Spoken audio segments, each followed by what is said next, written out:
Petit Jornal. Inteligência e irreverência em doses diárias.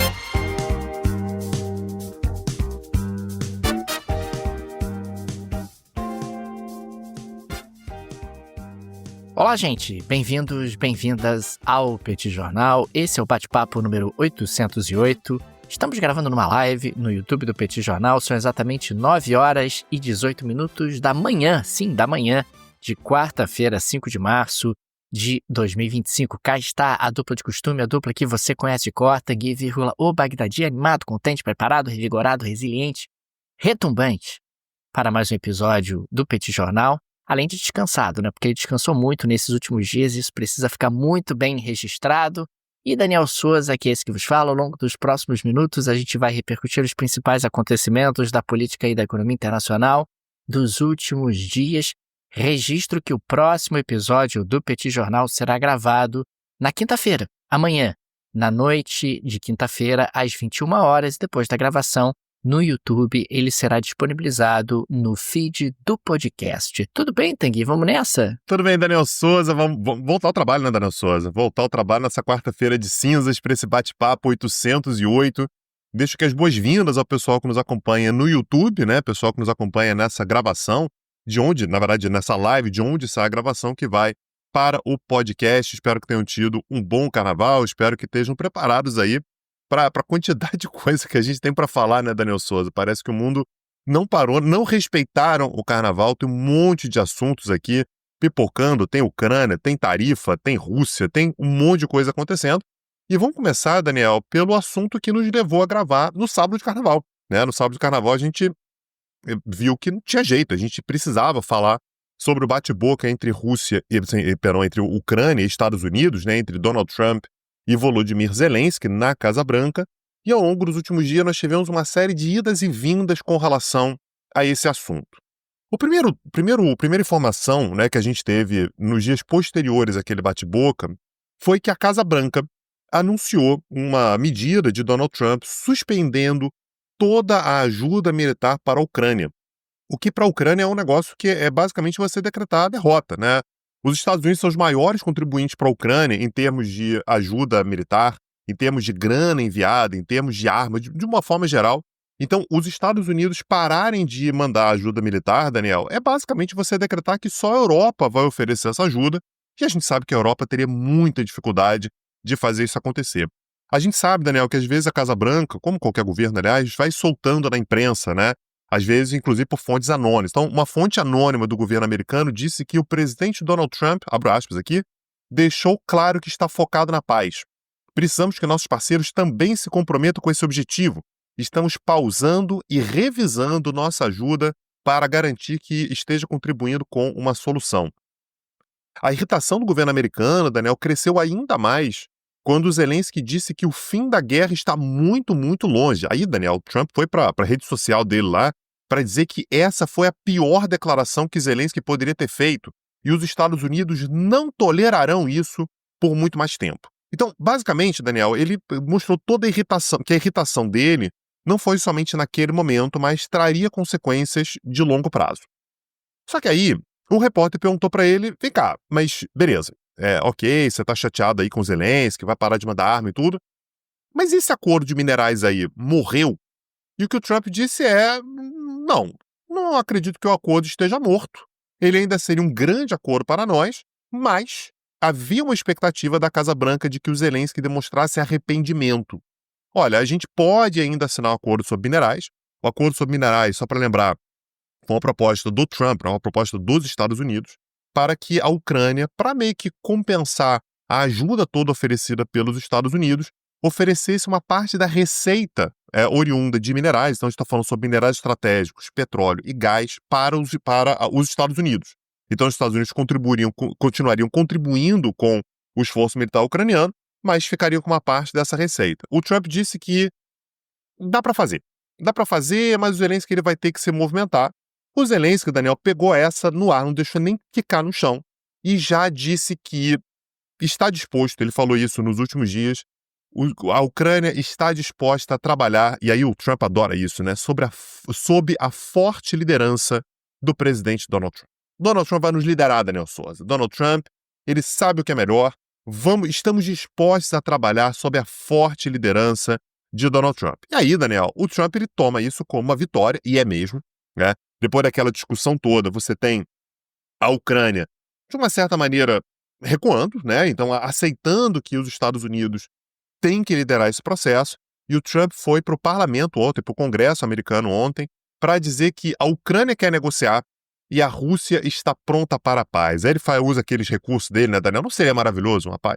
Pô, seria maravilhoso, Daniel Souza. Como é que alguém pode ser contra isso? Deixa eu liderar, que a coisa pode acontecer. Então, são de fato idas e vindas, né, Daniel? Você tem um jogo aí no qual os Estados Unidos são a parte mais inteira do processo, são a parte que consegue avançar e recuar com uma facilidade enorme, e você tem naturalmente uma Ucrânia que precisa muito dos Estados Unidos. Então, Donald Trump consegue assumir de fato as rédeas da situação, tendo inclusive a Rússia assistindo a isso tudo, meio que torcendo por um lado, né, torcendo para que a Ucrânia fique isolada, mas sabendo que essa negociação está passando necessariamente por Donald Trump.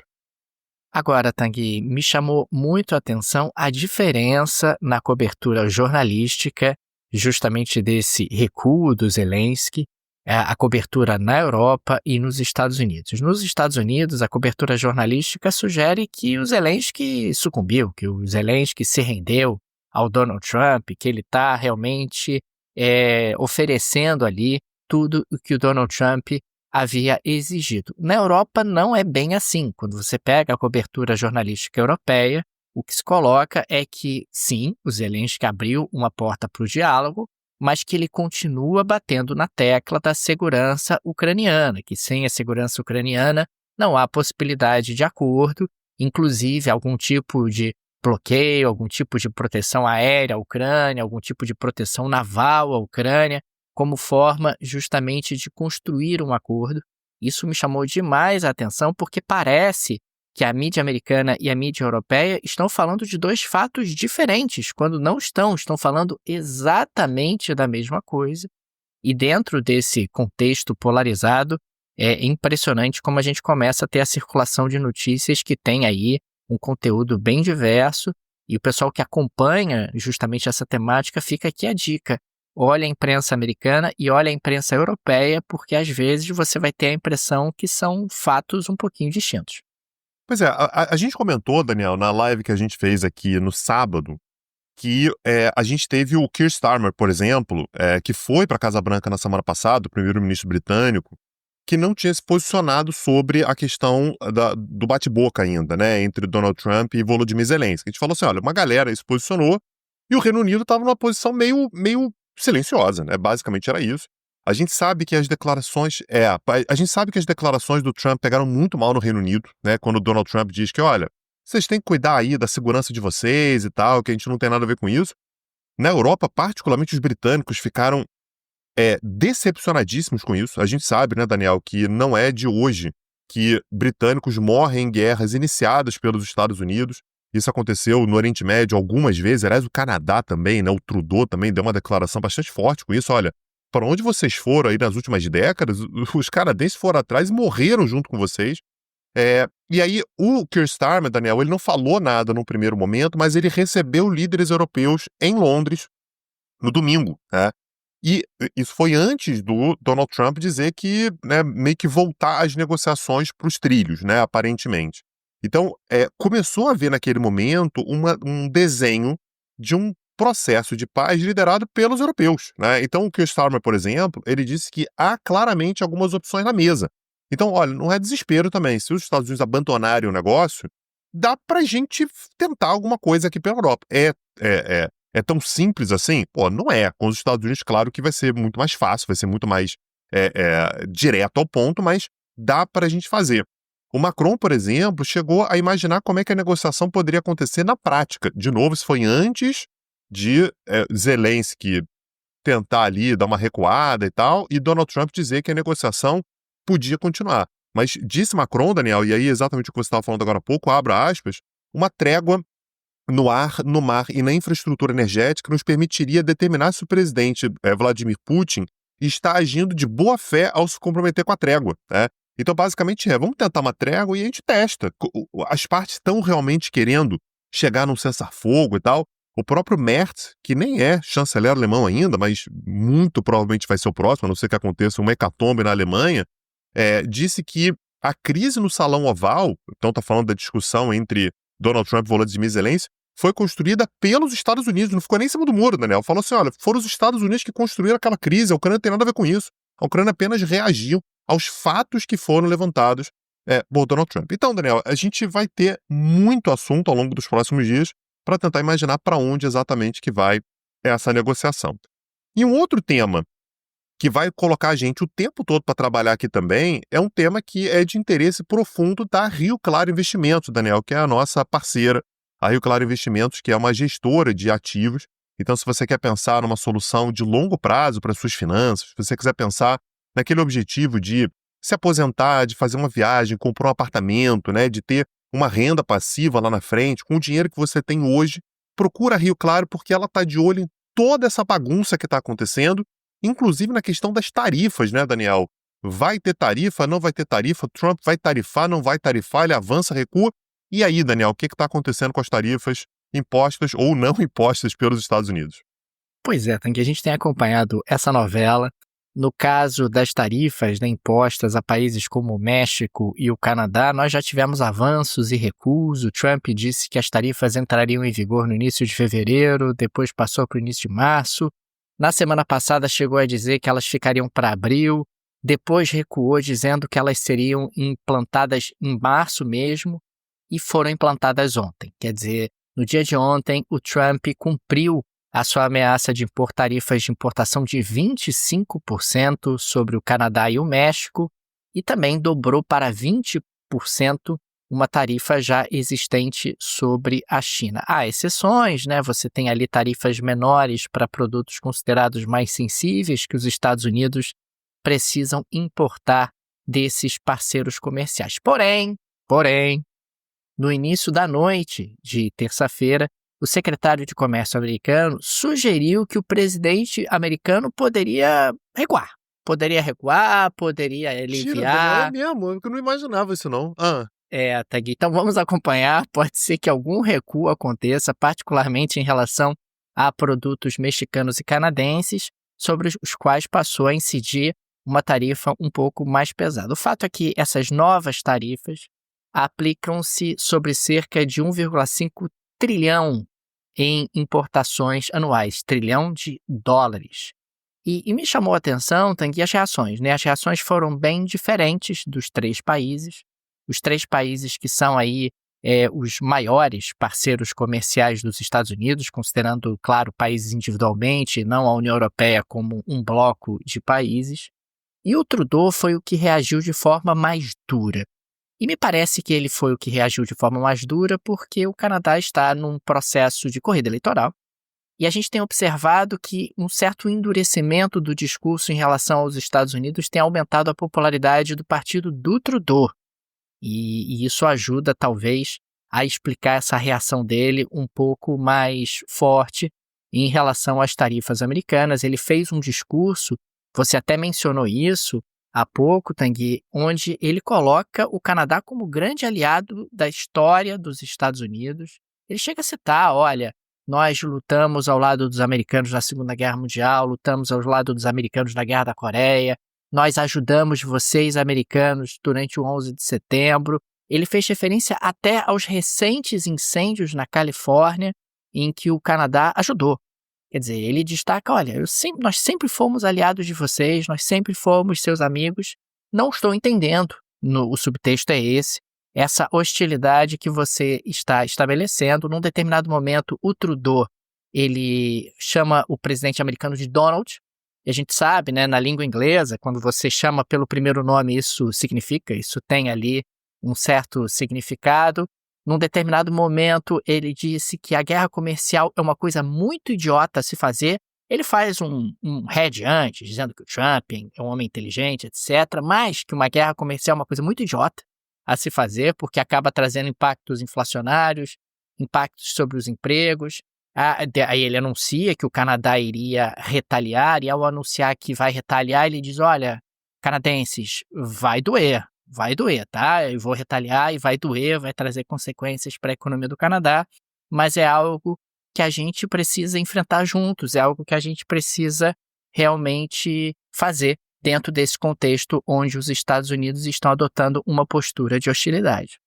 Já a presidente mexicana, a Claudia Sheinbaum, disse que o governo vai anunciar tarifas e outras medidas no domingo. O México, sendo o México, tem agido sempre dessa forma, olha, vamos ver, né? Porque o Trump adotou essa tarifa agora, pode ser que até domingo a tarifa tenha caído, e eu não vou me desgastar com os Estados Unidos, eu vou esperar um pouquinho mais para saber exatamente o que está acontecendo, e com isso a gente tem aí algum tempo para decantar que o cenário internacional. O México depende ainda mais dos Estados Unidos do que os canadenses, o México tem uma economia mais frágil, e isso acaba sendo algo que também chama a atenção. Já os chineses, o Ministério das Finanças chinês anunciou tarifas de 15% sobre frango, trigo. O Ministério das Finanças chinês anunciou tarifas de 15% sobre frango, trigo, milho e algodão, além de 10% sobre soja, sorgo, carne suína, carne bovina e laticínios, entre outros produtos agrícolas. E essas tarifas começarão a valer a partir da próxima segunda-feira, dia 10. O que é uma ótima notícia para o Brasil, se isso efetivamente for adiante, porque significa que o Brasil pode substituir parcialmente os Estados Unidos no fornecimento desses produtos aos chineses.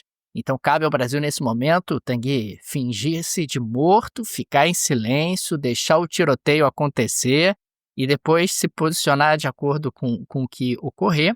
E o Ministério do Comércio da China também anunciou 10 empresas americanas, a adição de 10 empresas americanas a uma lista de entidades não confiáveis, incluindo companhias ligadas ao setor militar que vendem armas para Taiwan. Outras 15 empresas foram incluídas em uma lista sujeita a restrições de exportação. Diante desse tiroteio generalizado no cenário internacional, os mercados reagiram muito mal, Tanguy. E ficou claríssimo que os mercados estavam achando que o Trump estava blefando, que o Trump não ia levar adiante essas tarifas, que ia ficar adiando, ia ficar esticando a corda, tentando conseguir acordos melhores. O fato é que a gente teve uma queda nas bolsas ao redor do mundo e uma valorização do dólar, inclusive aí nos mercados emergentes, o que sugere que por aqui teremos uma alta do dólar nos próximos dias, a não ser que haja uma mudança de cenário. Nós tivemos uma queda do dólar no mercado internacional, incluindo o Brasil, por conta do fato do Trump não ter entregue nos primeiros dias de mandato o que havia prometido em termos de tarifas. Tarifas desorganizam a economia, tarifas fazem com que as cadeias globais de valor sejam quebradas, tarifas geram inflação, tarifas diminuem o volume de comércio e desaceleram a atividade econômica global. É claro que isso acaba sendo negativo para o ambiente de negócios e tendo enormes repercussões no mercado financeiro e na dinâmica de investimentos das diferentes pessoas. Se você quer saber como é que isso impacta a sua vida, né? Depois de tudo isso que o Daniel falou, poxa, mexe com dólar, mexe com inflação, mexe com tudo, você tem que procurar alguém que saiba como que isso impacta a sua vida cotidiana de maneira prática. É por isso que a gente deixa aqui a nossa indicação da Rio Claro e Investimentos, os nossos parceiros, que podem te ajudar muito a pensar nos impactos de longo prazo para os seus investimentos. Então, aquele dinheiro que você tem guardado, né, Daniel? Você quer pensar lá na frente, você quer pensar em alguém que não tem conflito de interesse, né? Vai te oferecer um produto que não é exatamente aquele produto que vai servir para você, está te oferecendo um produto porque aquilo vai gerar, na verdade, uma comissão para ele que está te vendendo, e não necessariamente um ganho para você. Procura lá a Rio Claro Investimentos. A Rio Claro, o link está na descrição desse episódio. Eles vão saber, aliás, que você chegou pelo Petit Jornal e o atendimento é incrível. Procura lá, Rio Claro, no link. O link está na descrição desse episódio. Lembrando aqui que a Rio Claro é uma gestora de investimentos credenciada junto à CVM, como administradora de carteiras. Eles prestam serviço completo de administração de carteiras de investimentos e consultoria financeira ampla em todas as áreas da vida financeira para empresas físicas, grupos familiares e empresas. E esse ponto que o Tanguy colocou é bem importante. Eles não recebem comissões de bancos ou corretoras e, consequentemente, eles estão blindados, protegidos de qualquer tipo de conflito de interesses e acabam trabalhando apenas, exclusivamente, naquilo que interessa para o cliente ou com foco naquilo que interessa para o cliente. Agora, Daniel, esse negócio de tarifa que você está falando, como é que as coisas mudam rápido, né? A gente está falando sobre os Estados Unidos colocando tarifas sobre Canadá, México e China, que são os 3 maiores parceiros comerciais dos Estados Unidos, ao mesmo tempo em que a Casa Branca pediu para que os departamentos de Estado, né, que é o Ministério das Relações Exteriores dos Estados Unidos, e o Ministério do Tesouro elaborem uma lista de sanções que poderiam ser atenuadas com a Rússia, né? Então, os Estados Unidos colocaram uma quantidade inacreditável de sanções sobre a Rússia no início da guerra. A gente acompanhou isso aqui, aliás, dia a dia aqui no Petit Jornal, né, Daniel? Assim que a guerra começou, mais de 3 anos atrás, a gente começou a fazer o plantão da guerra. Aliás, só tem bate-papo diário atualmente por conta do plantão da guerra lá atrás. A gente começou a falar todos os dias sobre o assunto. E todos os dias a gente falava, colocou sanções sobre seu total, sanções sobre seu total, sanções sobre tais e tais pessoas, tais e tais organizações.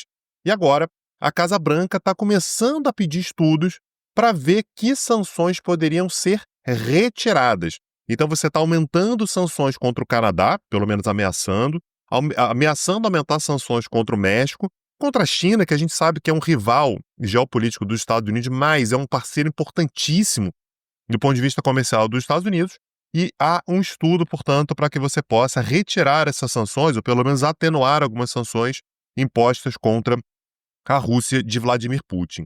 O que está, em parte, por trás disso, claro, as negociações envolvendo a Ucrânia, claro, uma simpatia inegável que Donald Trump tem por Vladimir Putin, isso tudo, mas também há uma intenção dos Estados Unidos de levarem a pressão contra o Irã ao máximo possível. Isso é uma linha que foi determinada, isso, claro, é combinado pelos Estados Unidos junto com Israel, que precisamos isolar o Irã ainda mais do que o Irã já está. Então a preocupação que há é uma parte das sanções contra o Irã, elas vão acabar incidindo ainda mais sobre o petróleo. E olha, se você tira ou você dificulta a chegada do petróleo iraniano no mercado internacional, o preço sobe. Então, Donald Trump entende, né, o governo do Trump entende que você aliviar as sanções contra a Rússia seria uma alternativa que poderia trazer 2 benefícios.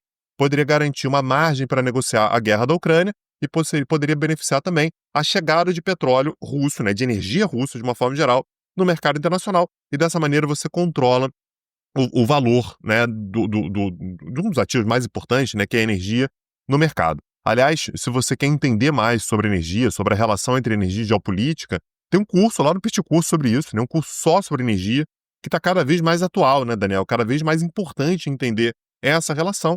Então agora, claro que a gente não sabe ainda se as sanções realmente vão ser retiradas, mas pelo menos o estudo já diz muito sobre como é que a coisa pode se desenrolar. Quem adorou a notícia foi naturalmente o governo russo, né? O Kremlin disse que a Rússia está aberta à cooperação econômica com o Ocidente. Ô, Daniel Souza, alguém que estivesse em coma ao longo do último ano, acorda agora, não entende nada, né, Daniel? Como assim, cara? O Canadá vai ter tarifa e o Kremlin está dizendo que está interessado em cooperar economicamente com o Ocidente, que, quero muito trabalhar com o Donald Trump, que vai ser ótimo e tal. Então, vamos ver como é que a coisa vai acontecer. Não tem acordo formal, isso não está formalizado ainda, essa retirada das sanções é apenas uma perspectiva, apenas um estudo, mas onde tem fumaça tem fogo, né, Daniel? Então, de fato, esse estudo ele está acontecendo, vamos ver se ele vai ser implementado.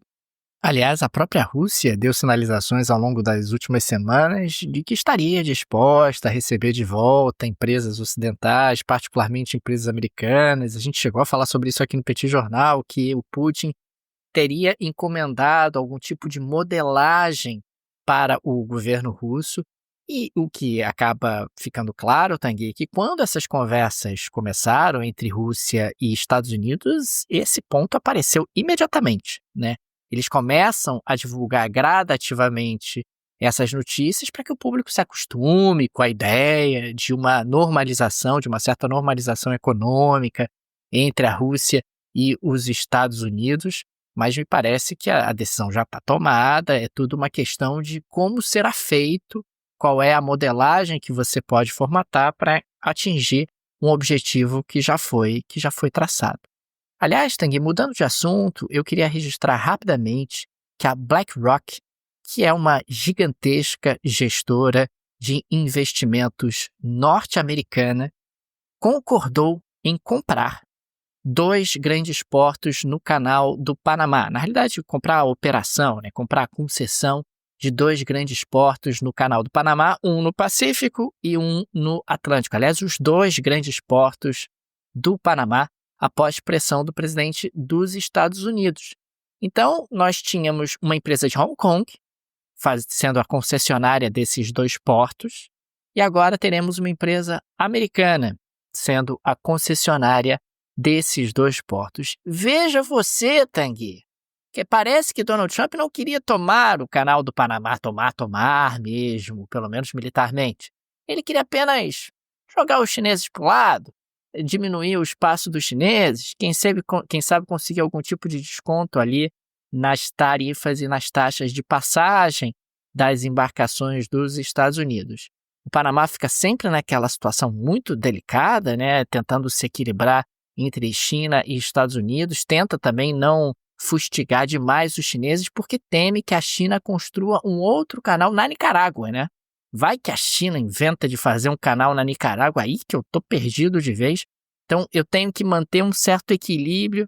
Olha, Estados Unidos, estou tirando a empresa de Hong Kong, hein? Olha como eu sou legal pra caramba, mas China, te amo, nunca te odiei, China. E fica ali o pobre Panamá tentando se equilibrar diante dessa pressão que 2 grandes potências fazem sobre ele. O Panamá que tem uma economia relativamente organizada, mas que depende demais do Canal do Panamá. O Canal do Panamá, as receitas do Canal do Panamá representam um percentual bem expressivo do PIB panamenho, acaba girando em torno de 7%, 8%, dependendo do ano, o que é muita coisa. E claro que o Panamá tenta se equilibrar aí diante dessas pressões que estão sendo colocadas sobre ele de forma tão significativa. Ô, Daniel Souza, é quarta-feira de cinza, né? Acho que a gente já pode passar para a Jalera Chaqueira de hoje. E eu fui marcado para muitas pessoas pedindo, Daniel, minhas habilidades. Sommelier. Você sabe que eu sou credenciado na Associação Internacional de Apreciadores, né, de sommelier de pancadaria em parlamentos. Não apreciamos outros tipos de pancadaria, mas em parlamentos a gente admira, né, Daniel? Uma arte que a gente admira. E aí, Daniel, é assim, você assistir a um jogo da NBA. São os americanos jogando basquete. São, Daniel, os italianos fazendo massa. São franceses queimando carro. São os franceses. Daniel Souza, tivemos aquele evento que todo mundo espera, Daniel. Tivemos pancadaria na Sérvia. A gente sabe, Daniel, que os Balcãs, Daniel, são diferentes. Os Balcãs é diferente. Aliás, dentro dos Balcãs, a Sérvia, particularmente, está de parabéns. Então, só para trazer aqui o contexto, né, Daniel? A gente ia ter uma votação agora ontem, né, na Sérvia, para tentar acabar com uma boa parte das manifestações que estão rolando há meses. Né? Tem 4 meses que estão rolando manifestações, principalmente de estudantes, e agora o parlamento ia votar exatamente uma lei que favorecia os estudantes, que atendia algumas medidas dos estudantes, só que a oposição estava dizendo que, olha, é pouco. Os estudantes estão mobilizados aí há muito tempo, o governo está querendo oferecer algumas migalhas, e a oposição resolveu não aceitar. Como é que você faz em qualquer outro lugar do mundo, Daniel? Não aceito significa, votarei contra. Não haverá maioria para aprovar. Na Sérvia, não. Na Sérvia, o buraco é mais embaixo, Daniel Souza. Então, na hora que a votação foi começar, a oposição foi para cima da presidente, que aliás é a Ana Brnabić, presidente do parlamento, que já foi primeira-ministra do país, foi para cima dela para tentar abafar a votação, e aí a pancadaria começou, e na hora que o negócio começou a pegar fogo, Daniel, começaram a acender bomba de fumaça. Daniel, bomba de fumaça dentro do parlamento. Então, vamos às notas, Daniel Souza. Primeira nota aqui é a nota... Primeiro quesito. Quarta-feira de cinza, né, Daniel? Estou no momento disso. É lógico. Primeiro quesito, planejamento. Planejamento, Daniel Souza, nota 10. A oposição já levou bomba de fumaça lá para dentro, já sabia o que ia fazer. Não foi uma coisa improvisada, aquela pancadaria que você vai ver o que vai acontecer. Não. Levaram bombas de fumaça pretas, bombas de fumaça rosas e ainda levaram gás lacrimogêneo, né, Daniel? Porque não pode faltar um gás lacrimogêneo. Num determinado momento, alguém da oposição abriu uma faixa, igual aquela de torcida organizada. Então, assim, planejamento lindíssimo, um trabalho belíssimo, nota 10. Segundo quesito, Daniel, segundo critério aqui, experiência. Tem corre, Daniel. As pessoas sabem o que vão fazer. Você não tem desespero, as pessoas não sabem. Aí começa a ter bomba de gás lacrimogênio e você tem um monte de congressista tá sentado, Daniel. Aquilo ali é uma terça-feira, normal. Aquilo ali é apenas mais um dia. Experiência, nota 10. E o terceiro quesito, Daniel, é o apelo visual. O parlamento ficou preto e rosa, então ficou um negócio diferente, né? Você vê nas imagens, você não se confunde. Poxa, que manifestação é essa? Então, Daniel, planejamento 10, experiência, nota 10, apelo visual 10, fica aí a nota 10 para a pancadaria no parlamento sérvio. Meus parabéns para os congressistas da oposição e do governo, Daniel. Tanguy, vamos para a segunda geleia da Shakira de hoje. Eu queria registrar, Tanguy, uma inserção maravilhosa. Nós tivemos, né, a Abigail Arredondo, que é uma deputada do PRI no México. Ela resolveu ir vestida de Chapolin Colorado para a Câmara dos Deputados, justamente para apresentar a iniciativa da Lei Anti-Chapolin.